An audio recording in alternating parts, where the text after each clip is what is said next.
Hey, if you enjoy the stories on my channel, please support me by subscribing. Your subscription motivates me to keep creating content. Thank you so much. Now, let's get into today's story.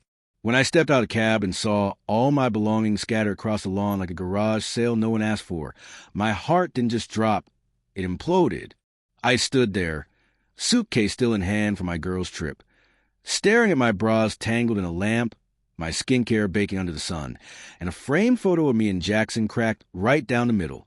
There was no note, no warning, no explanation, just my life dumped on the grass like trash. 2 days earlier, I was sipping margaritas on a balcony in Miami with my best friends, laughing so hard my stomach hurt. I remember thinking, God, I needed this. The trip had been Lexi's idea. She'd just gone through a rough breakup, and she said, we all deserve a reset. I'd been hesitant to go, mostly because Jackson had been acting a little off lately. Moody, distant, not quite himself. But he told me he wanted me to go. You never do anything for yourself, he said. Go have fun. I'll be here when you get back. Turns out he wasn't.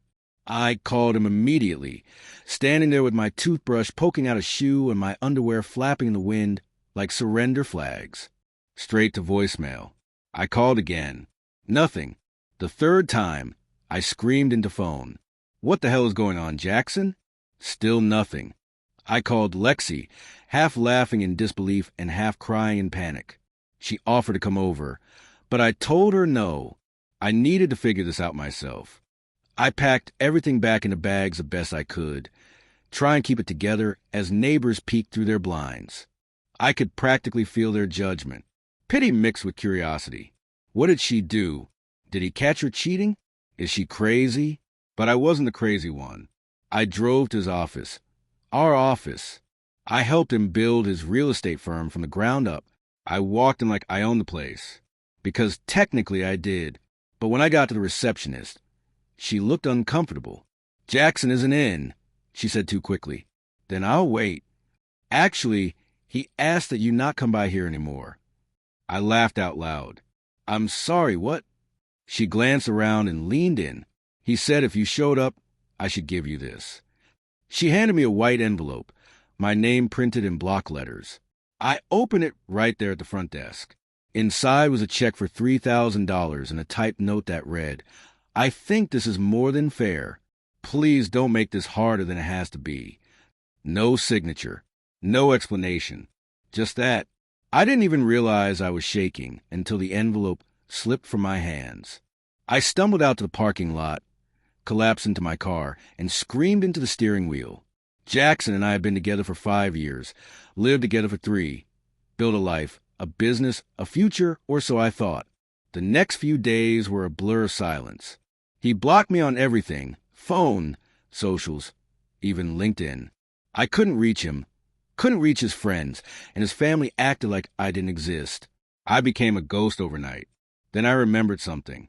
His iPad, the one I got him for his birthday last year. He never used it, but he'd set it up with his Apple ID, and sometimes it synced with his messages. I'd packed it for our last open house, and forgot to return it. It was still in the trunk of my car. My hands trembled as I powered it on. After a minute, it synced, and there it was. Everything. Messages, call logs, photos. I didn't even have to look far. The first thread that caught my eye was saved under the name Mike G. Gym.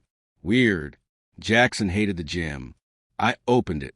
It wasn't Mike. It was her. They'd been talking for months, flirty texts, inside jokes, nudes. She sent him a picture the night before I left for Miami, captioned, Can't wait to have you all to myself next week. And he responded, I'll be free when she's gone. When she's gone. I felt sick, not just because of the betrayal, but because of the planning, the precision. He'd waited for me to leave town, used the trip as his chance to erase me from his life. And she wasn't some stranger. Her name was Kira. She worked at a rival firm. I remember her vaguely. Tan, teeth too white, always called Jackson by full name. I thought she was just another agent trying too hard. Turns out, she was trying to replace me. There were messages where they joked about me. Does she still wear those ugly pajamas? You sure she doesn't suspect? This is going to be epic. Epic. I screen recorded everything. Every message, every photo, every laugh at my expense. I didn't want revenge. Not yet. I just needed proof. I needed to know I wasn't crazy. The worst part, there were videos. One dated the second night. I was in Miami. Showed them in our bed. She even laughed.